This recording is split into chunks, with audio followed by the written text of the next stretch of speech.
নমস্কার, আমি সৌগত তন্ত্রজ্যোতিষ মাজালা আপনাদেরকে স্বাগত। আজকের একটি পরীক্ষিত শত্রু দমন বা শত্রুর মুখ স্তম্ভন বা শত্রুর মুখ বন্ধ করার শক্তিশালী নকশার ওপরে প্রয়োগবিধি নিয়ে এসেছি। অবশ্যই এই প্রয়োগটি করলে অবশ্যই আপনার শত্রু দমন হবে, শত্রুর মুখ স্তম্ভন হবে। কারণ অনেকেই আমাকে ফোন করছে, যে হোয়াটসঅ্যাপ করছে, শত্রুর জ্বালায় নাজেহাল হয়ে যাচ্ছি, কিছু দিন গুরুজি যাতে করতে পারি। তো আজকে যে প্রয়োগটি আমি নিয়ে এসেছি, যেমন বলবো তেমন যদি করতে পারেন তাহলে আপনার শত্রুর মুখ স্তম্ভন হবে, শত্রু দমন হবে। তো পুরো নিয়ম বলে দেবো। তো যারা আমার এই চ্যানেল এখনও সাবস্ক্রাইব করেননি, অবশ্যই চ্যানেলটিকে সাবস্ক্রাইব করুন। ভিডিওটি ভালো লাগলে একটি লাইক করবেন এবং বেশি বেশি করে শেয়ার করবেন।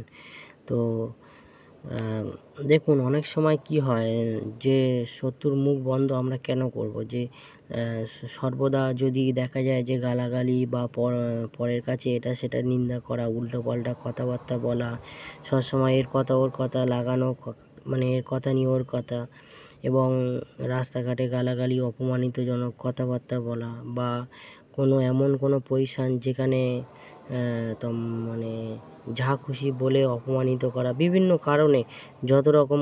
এছাড়া বিভিন্ন জায়গায় বিভিন্ন এমন আছে যেখানে শত্রুর মুখ স্তম্ভন করার প্রয়োজন আছে। এই ক্রিয়াটি করলে শত্রু আপনার বিরুদ্ধে কোনো কথা বলতে পারবে না, সর্বদা শত্রুর মুখ স্তম্ভন থাকবে এবং শত্রু দমন হবে। যে কোনো বিষয়ে শত্রুর মুখকে স্তম্ভন করতে পারবে, শত্রু কোনো বড় কথা বলতে পারবে না। শত্রু আপনাকে দেখলেই তার জিহ্বা বা মুখ মানে বন্ধ হয়ে যাবে, যাতে সে আপনার ওপর কোনো বড় কোনো কথা না বলতে পারে। শত্রু সর্বদা মুখ বন্ধ হয়ে থাকবে এবং শত্রু দমন হবে। তো প্রয়োগটি আমি আগে দেখিয়ে দিই নিয়মটি।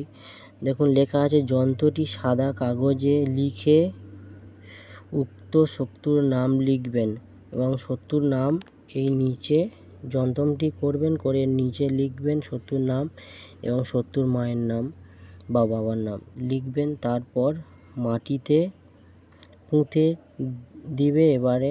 পরে সেখানে লোহার গোঁচ, মানে লোহার একটা বড় যে গোল পিরেকগুলো হয় বা হয় লোহার গোঁচ টাইপের পুঁতে দেবে।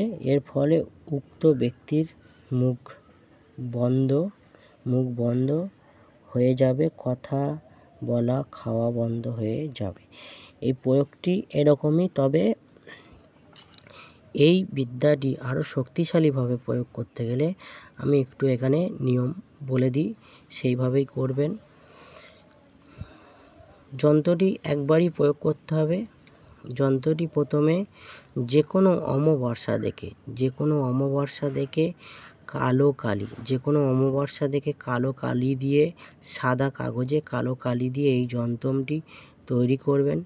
যে কোনো পূর্ব বা উত্তর দিকে মুখ করে বা পশ্চিম দিকে মুখ করে বসতে পারেন, পূর্ব উত্তর দিকে মুখ করে বসলেও হবে। তো যন্ত্রটি অমাবস্যা দেখে সাদা কাগজে কালো কালি দিয়ে আঁকবেন এবং এই যে নিচে যে জায়গাটা, এই নিচে জায়গায় শত্রুর নাম, পাশে শত্রুর মায়ের নাম বা বাবার নাম লিখবেন। লেখা হয়ে গেল। এবারে অমাবস্যা দেখে করবেন, সে দিনের বেলায় করতে পারেন। দিনের বেলায় অমাবস্যা লেখা আছে, অমাবস্যা দিনের বেলায় যন্ত্রটি তৈরি করবেন কালো কালি দিয়ে। নিচে শত্রুর নাম, যন্ত্রের নিচে শত্রুর নাম, মায়ের নাম, বাবার নাম লিখবেন। এইবারে যখন ওটা শুকিয়ে যাবে লেখাটা, 4 পার্ট করে আপনারা কোনো যদি আশেপাশে শ্মশান বা কবরস্থান থাকে, শ্মশান বা কবরস্থানে গিয়ে কিছুটা মাটি খুলে এটা পুঁতে দেবেন। তার উপরে একটা যে লোহার যে গোঁচ, মানে গুল পিরেকগুলো হয়, পেরেক পাওয়া যায়, একটা বড় ধরনের গজাল পেরেক বলে বা গুল পিরেক বলে, ওটা নিয়ে ওর ওপরে পুঁতে দিয়ে পরে মাটি চাপা দিয়ে চলে আসবেন। এটা অমাবস্যা থেকে করলে কিছুদিনের মধ্যে, যখনই প্রয়োগ করবেন তার 2-1 দিনের মধ্যেই দেখবেন যে শত্রুর নামে করেছেন সেই শত্রুর মুখ স্তম্ভন হয়ে যাবে। সেই শত্রু আপনার বিরুদ্ধে কোনো কথা বলতে পারবে না, কোনো বাজে কথা বলতে পারবে না। শত্রু সর্বদা আপনার দেখলে মাথা হেঁট করবে এবং শত্রুর মুখ সর্বদা বন্ধ থাকবে। এই ক্রিয়াটি করুন, যদি কাজ পান অবশ্যই কমেন্ট করে জানাবেন। আশা করি কাজ পাবেন এবং লাইক করুন, শেয়ার করুন, বেশি বেশি করে শেয়ার করুন। আস্তে আস্তে আরও বিদ্যা দেবো, আমার চ্যানেলটি এগিয়ে নিয়ে যাও। আপনাদের আমি ভালো ভালো ভিডিও দেবো, আপনারা বেশি বেশি শেয়ার করুন, সাবস্ক্রাইব করুন। আমি আপনাদের পাশে আছি। ভিডিওটি দেখার জন্য আপনাদেরকে অসংখ্য অসংখ্য ধন্যবাদ।